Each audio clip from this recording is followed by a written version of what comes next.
Welcome back to Secret of Money. This is not just a crime story. This is a case study that shows where the power of money truly begins and where it finally ends. Because sometimes a person's rise is not merely about ambition, it is a reflection of how a system actually works. Monica, let's start with you. Some of Trump's top Justice Department officials now say they want federal prosecutors to speak to convicted Epstein co-conspirator Ghislaine Maxwell. So what is behind this move? Right hand, please. Yes. Do you solemnly swear the testimony you're about to give will be the truth, the whole truth, and nothing but the truth to help you God? Yes, I do. Could you please give us your name? Jeffrey Epstein. Jeffrey Epstein was born in Brooklyn. He was not wealthy, he was not elite, he was not powerful, but he was intelligent. He excelled in mathematics. He loved solving puzzles. He skipped grades. He received musical training. Yet one striking detail stood out. He never earned a college degree. This may seem minor, but considering the world he would later enter, it was nearly an impossible barrier, and yet that barrier would be crossed. I was always very good at mathematics. It's what made you interested. It was solving puzzles. It's a strange feeling when you get the right answer to a puzzle. He never graduated from college. However, he was able, because of his intelligence, to find work at the Dalton School on the Upper East Side in Manhattan. Because Epstein's real talent was not mathematics, it was reading people. In the 1970s, he became a teacher at Manhattan's elite Dalton School. This was no ordinary institution. So he thought the best place for me to start would be on the floor of the American Stock Exchange.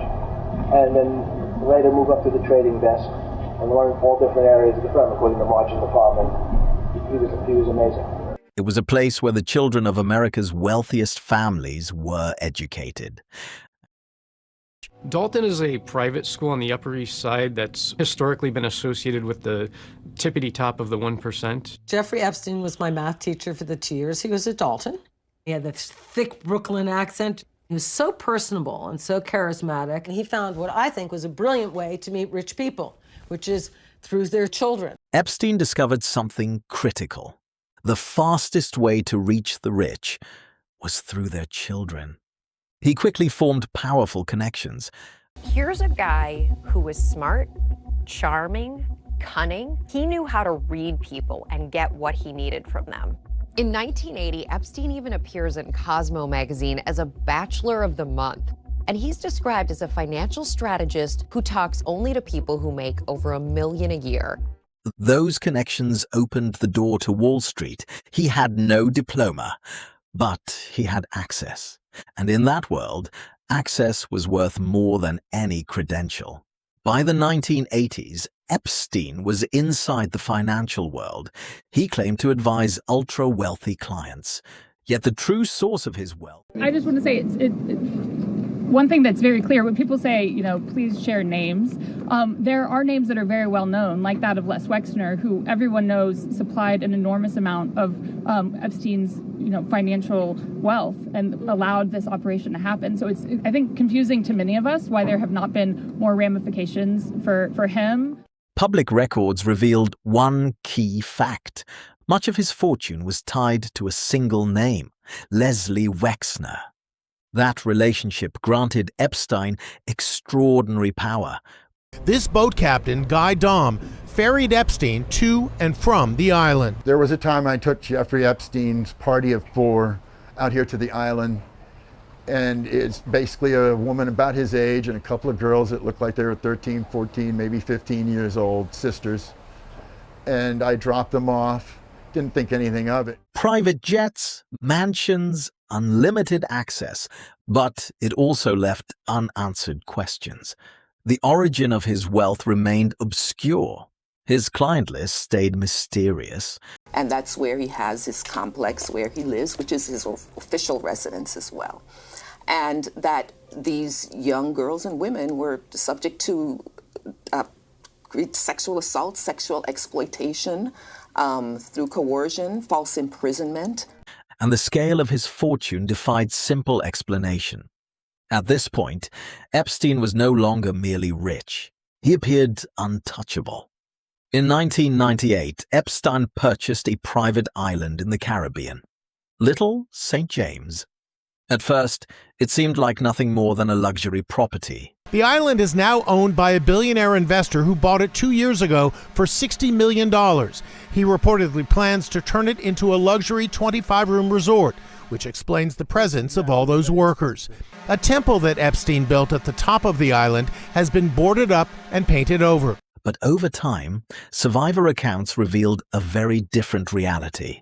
According to testimonies, the island was a place where isolation, control, and power converged. Transportation was controlled by Epstein. Staff answered to Epstein.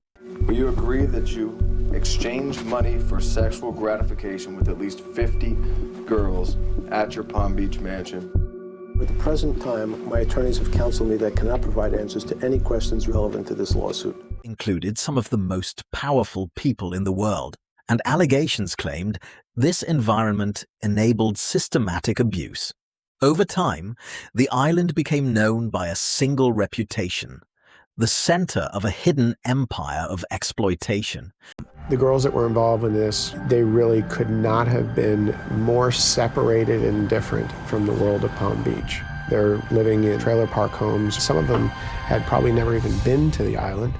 The targets, the victims, were as vulnerable as you could possibly be. In 2005, police investigations began. Evidence grew, testimonies multiplied, a clear pattern emerged: recruitment, cash payments, coercion, systematic referrals. Yet the first legal outcome was unexpected. The original case involved a very limited search warrant or set of search warrants and didn't take as much investigatory material it should have seized. If I were the FBI director then, it wouldn't have happened. The search warrants were limited to small time periods to include 2002 to 2005 and 1997 to 2001. Instead of major charges, only limited accusations were filed. For many, this was shocking, but it also foreshadowed a deeper reality. Cases involving powerful individuals rarely follow ordinary paths. Mr. Acosta allowed Epstein to enter in 2008 to a plea and non-prosecution agreement, which then the courts issued mandates and protective orders legally prohibiting anyone from ever seeing that material ever again without the permission of the court. The non-prosecution agreements also barred future prosecutions for those involved at that time of those individuals. In 2008, Epstein reached a highly controversial non-prosecution agreement. This deal shielded potential co-conspirators. Are you released from jail at some time? Do you have to report back to jail on a daily basis? Yes, I report back to jail at 8 p.m. Every single day? Yes, sir. And is it 7 days a week that you're out on work release? No, sir. How many days a week are you out on work release? 6. Was kept hidden from victims, provided sweeping immunity. The result? Epstein served only about 13 months in jail. He was even allowed extensive work release privileges. This outcome triggered one central question: is justice truly equal for everyone? In 2019, Epstein was arrested again. Little about the agreement had come to light until this month. A few weeks ago, the government opposed 2 of Epstein's victims. Jane Doe 1 and Jane Doe 2 allege federal prosecutors entered into an agreement without their knowledge and then covered it up until just days before Epstein entered his plea in court. This time, the charges were far more severe: sex trafficking, organized exploitation, a system operating over years. The case reframed earlier failures. For survivors, it was long delayed validation. No one could claim these were isolated incidents anymore. His mansion on East 71st Street was raided early Sunday morning as agents hauled out multiple bags of evidence from disgraced financier Jeffrey Epstein. We're told the 66-year-old registered sex offender had just landed at Teterboro Airport on Saturday, returning home from France when he was arrested. This was a system. Shortly after his arrest, Epstein was found dead in his prison cell. The official ruling was suicide. Yet investigations uncovered severe institutional failures, security lapses, negligence. There's been a severe miscarriage of justice, a delay in accountability, and we've all come together beautifully and tragically, which feels healing and devastating all at the same time, to speak out and to be fueled by each other's voices in a way that I don't know that we've had the opportunity to in the past. Procedural breakdowns, a full federal trial never occurred, and the most critical questions remain unanswered. Who knew, who benefited, and who never faced accountability? The Epstein files are not just records of crimes. They are evidence of a deeper reality. Prosecutors say Tova Noel and Michael Thomas repeatedly failed to conduct mandated 30-minute inmate checks on the disgraced millionaire who was awaiting trial on sex trafficking charges, allegedly browsing the internet, looking at furniture and motorcycles, and even sleeping at their desks just 15 feet away from Epstein's cell instead of making rounds. When power and money converge, institutions sometimes bend, sometimes break, and sometimes look away. The 26-year-old was supposed to face trial beginning in June 2020 for sex trafficking and abusing dozens of teenage girls. Authorities are promising that the potential for justice for those victims does not die with Epstein. Epstein's closest associate, music, Ghislaine Maxwell, was arrested in 2020, convicted in 2021, and in June of 2022. Received 20 years in federal prison for both sex trafficking-related crimes. Prosecutors argued she recruited and groomed young girls, normalized abuse, and helped maintain Epstein's supply chain. The sentence, upheld on appeal, became a proxy for Epstein's trial that never was. So you do have the Deputy Attorney General saying that he was directed by the Attorney General, Pam Bondi, to schedule this meeting, and we're getting confirmation from Ghislaine Maxwell's own attorney. And you see there that comment from Todd Blanche. He writes, "No one is above the law and no lead is off limits." But again, it's really unclear what kind of a lead there could be here. Vivid testimony corroborating records and survivor. Impact statements that formalized the enterprise in the eyes of the court. It also heightened pressure to unseal more records tied to their operations. More than 150 Jane and John Doe's witnesses and associates like Bill Clinton. He's not accused of wrongdoing, but in the court documents, an alleged victim was asked about the former president. Did Jeffrey ever talk to you about Bill Clinton?